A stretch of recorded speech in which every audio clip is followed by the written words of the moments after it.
Chapter 14, Brandon, Part 2. Back at the house, Brandon has moved his laptop into the home office where Thato is working. Thato asks his uncle what he does at his job. Uncle Brandon replies with a high-class title, stating that he is the shipping coordinate lead for the East Coast.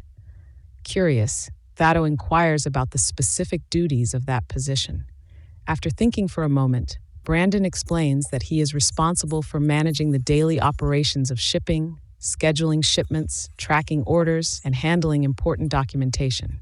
That jokingly responds, "Sounds like a glorified secretary." Continuing his investigation, he directly asks his uncle how much he makes. Brandon firmly tells him that it's none of his business. Thato persists, teasing that it must not be a lot since he can't pay his bills. Uncle Brandon, unimpressed with the disrespect, jokingly tells his nephew to get back to work before he hurts him. Brandon continued working on his laptop, periodically texting some coworkers on his cell phone. After a few more minutes, he looked up to see what his nephew was doing. Thato mentioned that he was writing some bars for a rap song as part of his English project. Brandon smiled and asked what the lyrics were about. Thato explained that he was thinking about the concept of narratives and how we create them. Brandon thought to himself, narratives, of course, that's exactly what a typical 13-year-old would be thinking about, his thoughts laced with sarcasm. He had expected his nephew to be writing about video games or girls, but not Thato. Brandon had always known his nephew to be more mature than most kids his age. Thato often came up with solutions that seemed well beyond his years. Brandon believed Thato's maturity was influenced by his environment. His sister, Zuri, an educator, his older brother from his father's previous relationship, Tommy's direct and straight-shooting style of advice, and his grandparents, who were always watching over him. Given these influences, the topic of narratives was certainly not surprising.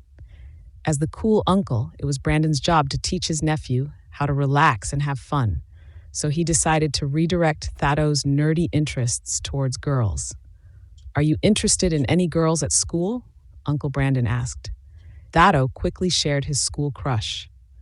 When Brandon inquired about her physical appearance, Thato described her long hair, glossy lipstick, and the way she smiled at him. His uncle insisted he take some pictures of her with his cell phone. Happily, Thato pulled out his cell to show his uncle his new phone. Brandon checked out the phone and took down his nephew's contact information.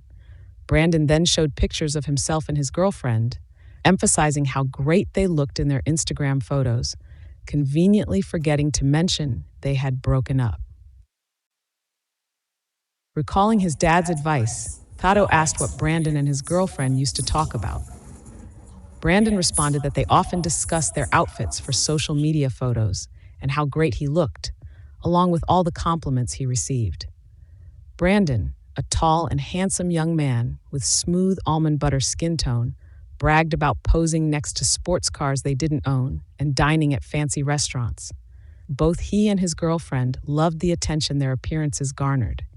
However, now that Brandon had some financial issues, he no longer had the girlfriend who he thought made him look good. Upon reflecting on his relationship, Brandon realized for the first time the shallowness of his lifestyle. Lost in thought, he didn't notice Tommy at the door. Thato packed up his book bag and patted his uncle on the back as Tommy came in to greet his brother-in-law. They chatted for a bit about car repairs, Zuri, and picking up Thato for church on Sundays before Thato and Tommy left together to go home.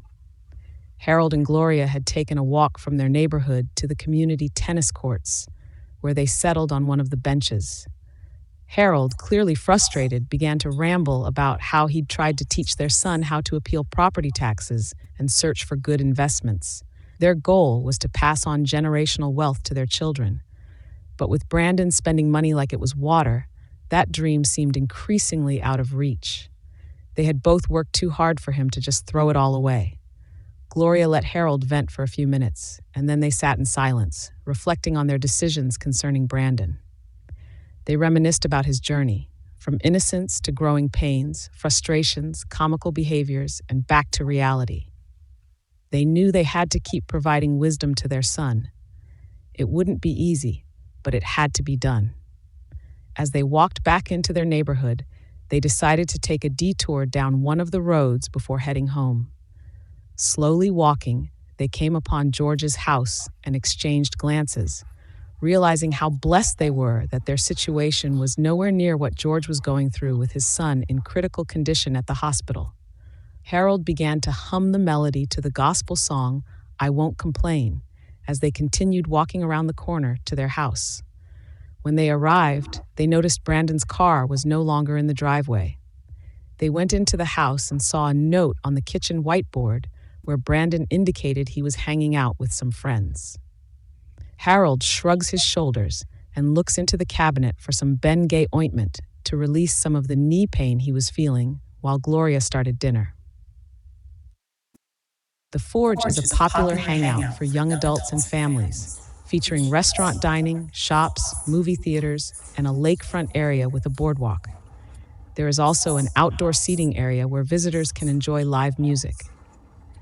That evening, Brandon and a few of his friends strolled down the boardwalk, listening to the music. During their walk, a couple of women introduced themselves and cell phone numbers were exchanged. As they continued, Brandon spotted a familiar face from his parents' neighborhood with her family. He couldn't recall her real name, but remembered she was always referred to as CNN. Brandon stopped to chat with her, and she informed him about Junior's girlfriend, Aina. Shocked by the news, Brandon hugged his neighbor, said goodbye, and continued hanging out with his friends for a couple more hours before heading back to his parents' house. In the comments below, let us know your thoughts. Please subscribe, like, and share. Thank you.